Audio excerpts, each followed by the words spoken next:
কেন লাইফটাকে একটা স্ট্রাগল মনে হচ্ছে? কারণ তুমি একইভাবে রোজ জীবনটা বেঁচে থাকছো, একই কাজ করছো, একই ক্রাইসিস তোমার মধ্যে দিয়ে যাচ্ছে, জীবনে কোনো পরিবর্তন নেই।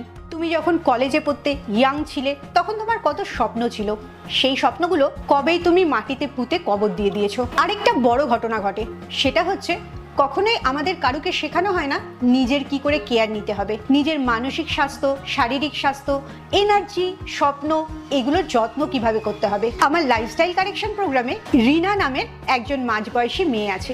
সে লাস্ট 3 বছর ধরে তার নিজের জন্য কোনো নতুন ড্রেস কেনেনি। তার সবসময় মনে হতো নিজের জন্য ড্রেস কেনা মানে পয়সা নষ্ট করা, ওই টাকাটা অন্য কোনো ফ্যামিলি মেম্বারের হয়তো বেশি কাজে লাগবে।